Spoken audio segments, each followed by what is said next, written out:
अस्सलामुअलैकुम। आज मैं आपके लिए चने की दाल और चिकन के कबाब की रेसिपी लेके आई हूँ। तो आइए स्टार्ट करते हैं रेसिपी को बनाना। इसके लिए मैंने 1 पाव चने की दाल ली है, 1 पाव चिकन, 1 मीडियम साइज़ प्याज उसको मैंने कट कर लिया है, 1 टेबलस्पून मेरे पास अदरक लहसुन का पेस्ट है और 5 से 6 अदद जो है वो मैंने सब्ज़ मिर्च को चॉप कर ली है बारीक। इसके अंदर ऐड करेंगे और इसको प्रेशर लगाएंगे। आइए स्टार्ट करते हैं इसको बनाना। अब एक प्रेशर कुकर ले लेंगे, इसके अंदर चने की दाल को ऐड करेंगे।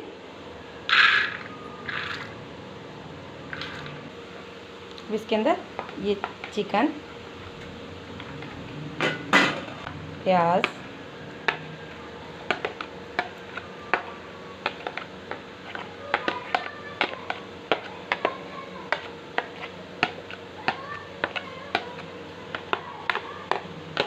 सब अदरक लहसुन का पेस्ट इसके अंदर ऐड करेंगे।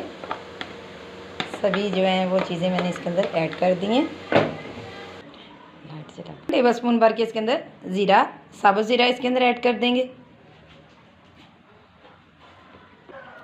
1 टेबल स्पून इसके अंदर नमक ऐड करेंगे।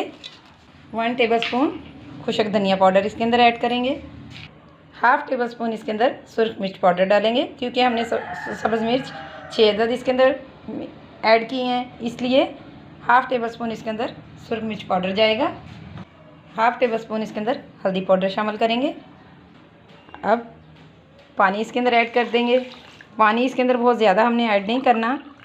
दाल को मिक्स करके चेक कर लेंगे कि इसके अंदर दाल और चिकन जो है वो अच्छा सा डिप हो गया है। ये 1.5 गिलास मैंने इसके अंदर पानी ऐड कर दिए। 1.5 से 2 गिलास इसके अंदर, यानी 1.5 से थोड़ा सा और पानी इसके अंदर ऐड करेंगे और इसको प्रेशर लगा देंगे और पकने के लिए रख देंगे। तकरीबन 10 मिनट का वेट लगाऊंगी मैं इसे। और मिर्च आप अपनी मर्ज़ी से ऐड कर सकते हैं जितना आप पसंद करते हैं। इसके बाद फ्लेम को ऑन करेंगे और 10 मिनट का वेट लगा देंगे। 10 मिनट बाद आपसे मिलती हूँ। अब प्रेशर को लगाए हुए 10 मिनट हो चुके हैं। अब मैंने चूल्हे को ऑफ़ कर दिया और इसको खोलेंगे। प्रेशर को खोल के चेक कर लेते हैं। माशाल्लाह से इसका पानी जो है वो देखें ड्राई हो चुका है। अब इसको किसी बर्तन में निकाल लेंगे और ठंडा होने के लिए रख देंगे। इसको उतारेंगे नीचे और ट्रे में निकाल लेंगे। हड्डी जो है वो अलहदा कर लेंगे और चिकन के रेशे अलहदा कर लेंगे। इसके अंदर मिक्स कर देंगे। लीजिए, तो इसको ठंडा होने देंगे। अब उसके बाद आपसे मिलती हूँ, बाद में बताती हूँ कि इसके बाद क्या करना है। अब ये अच्छा सा ठंडा हो गया है। मैंने इसके चिकन के रेशे जो है वो अलग कर लिए हैं। मैं इसके अंदर से हड्डी निकाल दी है और इसको मैं इस तरह कुंडी के अंदर डाल के थोड़ा थोड़ा करके इसके अंदर ऐड करूँगी। इसके अंदर डाल के फिर इसको कुंडी डंडे से पीस लूँगी अच्छे तरीके से। इस तरीके से हमने इसको पीसना है कि यकजान हो जाए, दाल और गोश्त जो है वो अच्छे तरीके से मिक्स हो जाए आपस में। अभी मैं पीस के आपको चेक करवाती हूँ। इतना हमने इसे पीसना है, कोई भी लम्स इसके अंदर नहीं होना चाहिए।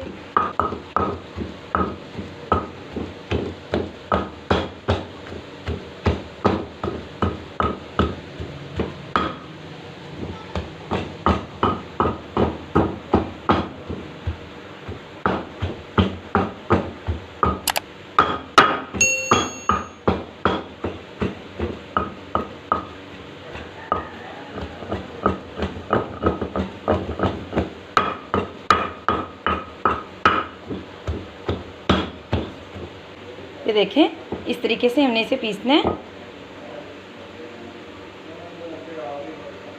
ये देखें,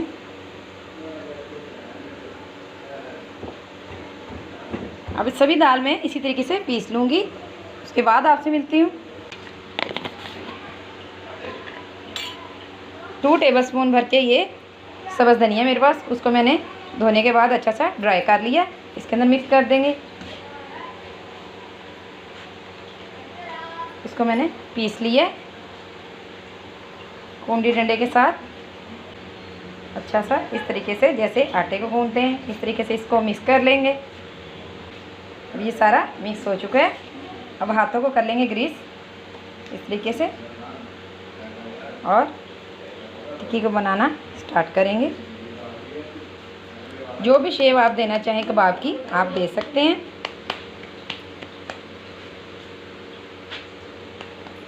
कुछ मैं गोल फ्राई करूँगी और कुछ इस तरीके से लंबे साइज़ में बनाएंगे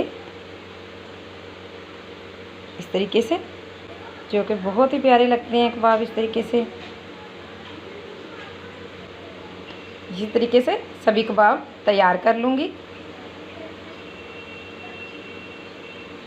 इस तरीके से सभी कबाब मैं तैयार कर लूँगी। उसके बाद आपसे मिलती हूँ। इस तरीके से मैंने सभी कबाब जो है बना के तैयार कर लिए हैं। अब इसको फ्राई करेंगे। एक अदद अंडा लिया मैंने, उसको अच्छा सा फेंट लूँगी चम्मच की मदद से।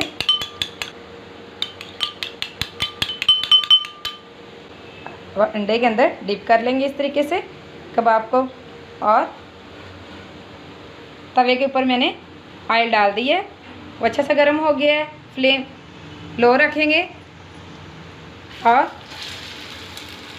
इस तरीके से डालते जाएंगे अंडे के अंदर डिप करके। फ्लेम को बिल्कुल भी हाई नहीं करेंगे क्योंकि ज़्यादा फ्लेम हाई से कबाब जलने का अंदेशा होता है, इसलिए लो रखेंगे। इसकी साइड जो है वो चेंज कर देंगे।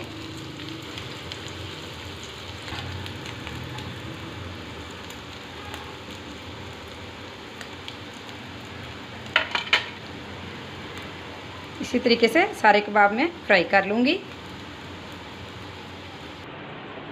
रेसिपी पसंद आए तो उसे ज़्यादा से ज़्यादा लाइक और शेयर कीजिएगा और कमेंट्स बॉक्स में अपनी राय का इजहार ज़रूर किया कीजिए। ये हमारे लिए मोहब्बत होती है, प्यार होता है और हमारे लिए एक इनाम होता है और हमें पता चलता है कि हम कैसा काम कर रहे हैं। आप इसे रायते के साथ, केचप के साथ, किसी भी चीज़ के साथ खा सकते हैं, जैसा आपको पसंद हो। इसके साथ ही इजाज़त दीजिए। अल्लाह हाफिज़।